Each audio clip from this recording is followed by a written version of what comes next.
Hello दोस्तों, biology and teaching classes से मैं दीपिका शर्मा आप सभी लोगों का स्वागत करती हूं। इस समय वर्ग 1 के डॉक्यूमेंट वेरिफिकेशन की प्रोसेस एमपी में चल रहा है।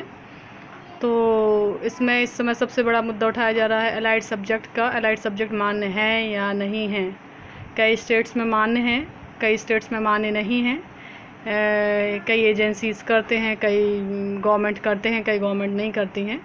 लेकिन यहाँ पर कुछ कंडीशंस बन रही है। इस वीडियो में मैं यही बता रही हूँ कि अलाइड सब्जेक्ट्स आपके मान्य हैं, लेकिन उनकी भी एक कंडीशंस होती हैं कि कब मान्य हैं और कब मान्य नहीं हैं।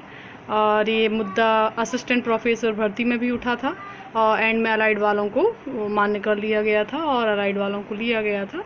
तो अलाइड वाले ज़्यादा परेशान नहीं हों, अलाइड वाले सब मान्य होंगे और निश्चित तौर पर ही होंगे। लेकिन उनके साथ एक कंडीशन बन रही है, जिसके लिए मैंने एक चार्ट के रूप में आप लोगों को बताया है। 3 कंडीशंस होती हैं।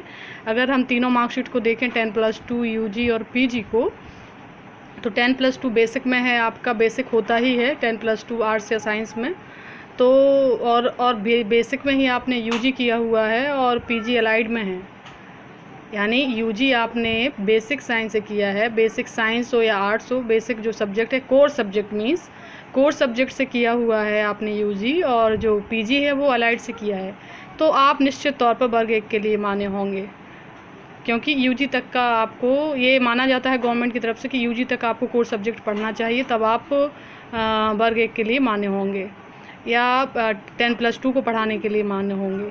सेकेंड कंडीशन आपकी बन रही है कि 10+2 बेसिक अलाइड आपने यूजी भी अलाइड सब्जेक्ट से किया है और पीजी भी अलाइड सब्जेक्ट से किया है। दोस्तों, ये कंडीशंस बिल्कुल भी सूटेबल नहीं हैं और इस कंडीशन में निश्चित तौर पर फॉर्म रिजेक्ट होगा और अलाइड सब्जेक्ट माने नहीं होंगे। कम से कम आपको यूजी लेवल तक कोर सब्जेक्ट में आपको यूजी तक होना चाहिए। और थर्ड कंडीशन होती है कि बेसिक से ही आपने 10+2 किया है, बेसिक से यूजी किया है और बेसिक से ही पीजी किया है, तो निश्चित तौर पर ये तो मान्य है ही। और जो अलाइड वाले हैं वो ये अपना चेक कर लें कि वो यूजी जो है उन्होंने कोर सब्जेक्ट में किया है, अगर तो कोई भी फिक्र करने की बात नहीं है और उनका ज़रूर ही मान्य होगा। आज नहीं होगा तो कल होगा, लेकिन होगा ज़रूर मान्य। उनको थोड़ी सी परेशानी का सामना करना पड़ रहा है, बट अलाइड में पीजी है और बेसिक में अगर आपने यूजी किया है तो आप बिल्कुल भी परेशान नहीं होंगे और आपको निश्चित तौर पर सत्यापन में दिक्कत नहीं आएगी और ना ही आपको हटाया जाएगा। आपको निश्चित तौर पर एक सीट ज़रूर मिलेगी और ये मेरी विश भी है और ये नियम भी है जो कि छत्तीसगढ़ में और इवन मध्य प्रदेश में 2011 में जो हुआ था उसमें भी अलाइड को मान्य किया गया है, इसी नियम के आधार पर कि आपने यूजी जो है वो कोर सब्जेक्ट में किया हो।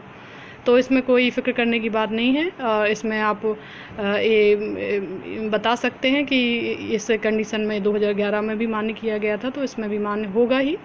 तो ज़्यादा फिक्र करने की ज़रूरत नहीं है। सिर्फ डॉक्यूमेंट वेरिफिकेशन का आप इंतज़ार करिए, जो 1 जुलाई से स्टार्ट होने वाला है। अब अलाइड सब्जेक्ट और रिलेवेंट सब्जेक्ट क्या हैं, जैसे मैं एक एग्जांपल देती हूँ। एमएससी का कोर्स सब्जेक्ट बॉटनी जूलॉजी है और यदि आपने PG biotechnology, microbiology, environmental science में किया है, आपने पीजी अगर इन सब्जेक्ट्स में किया है या एमएससी इन सब्जेक्ट में किया है, तो इसके लिए आपको UG must be in core. आपको आपका जो अंडर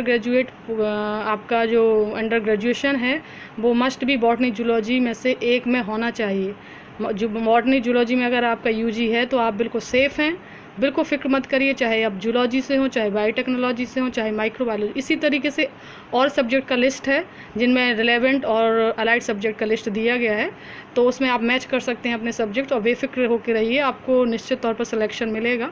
तो ये मुद्दा बहुत उठ रहा था, इसलिए मैंने इस वीडियो को बनाना ज़रूरी समझा और इस तरीके से best of luck, best wishes for your counselling. इस तरीके से मैं नेक्स्ट वीडियो में मिलती हूँ आपसे। धन्यवाद।